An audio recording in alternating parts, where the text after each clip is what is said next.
One arrow struck the fox's shoulder. Another buried into his neck. A third caught his flank.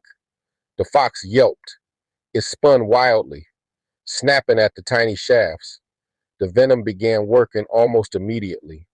Not enough to kill, just enough to burn, just enough to convince the fox that this meal wasn't worth the pain.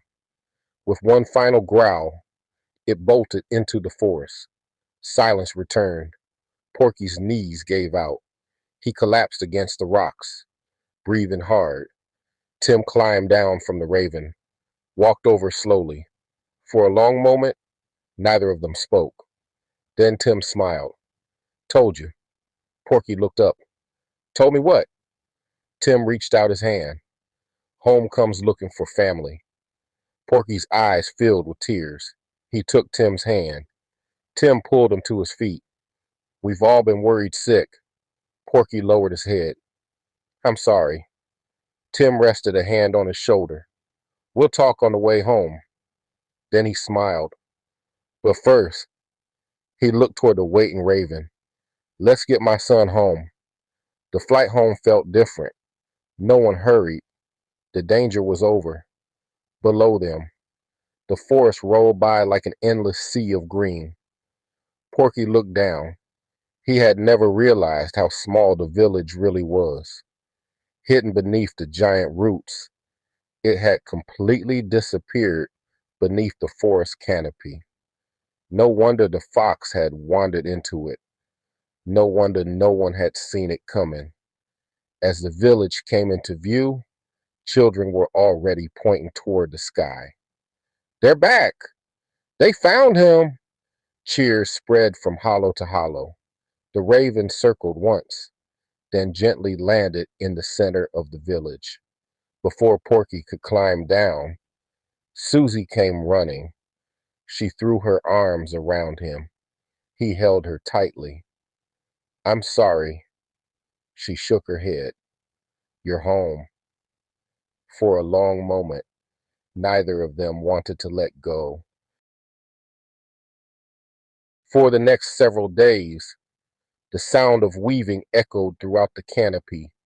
Everywhere Shelia looked, someone was working. Long vines stretched from branch to branch. Strong hands braided them together. Children gathered fresh vines from the lower limbs. Hunters hauled bundles upward. The entire village had become one great workshop.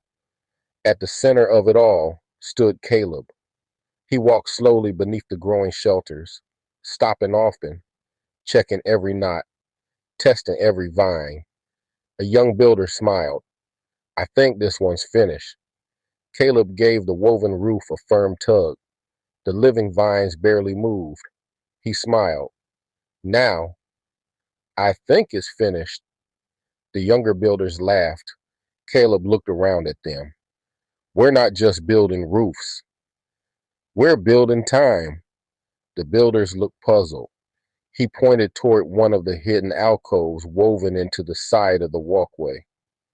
If danger comes, a few seconds can save a life. The young builders nodded. They understood. Nearby, Enoch watched Shelia studying a robin perched only a few feet away. Try again.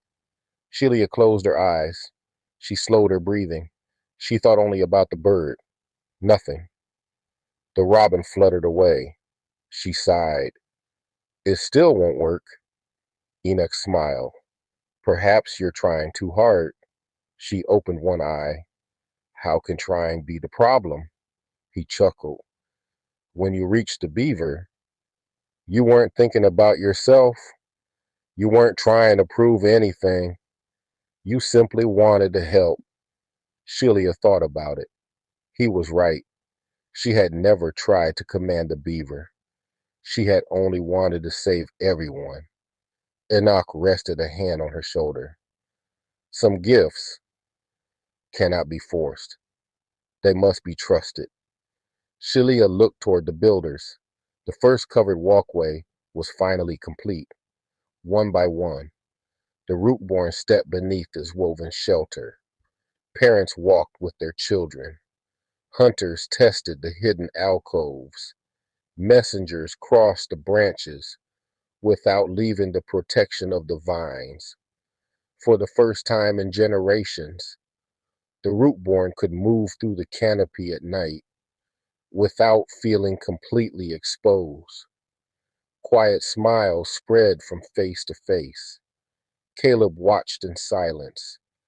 Then he looked toward the darkening sky. "We're ready," he hoped. The forest agreed. This isn't the end of the story. It's only the beginning. Tune in for the next episode, A World of the Nomads. If you enjoyed this episode, like, subscribe, and share, and hit the comments. Tell me what you liked, what you didn't like, and what you want to see more of. Let's talk.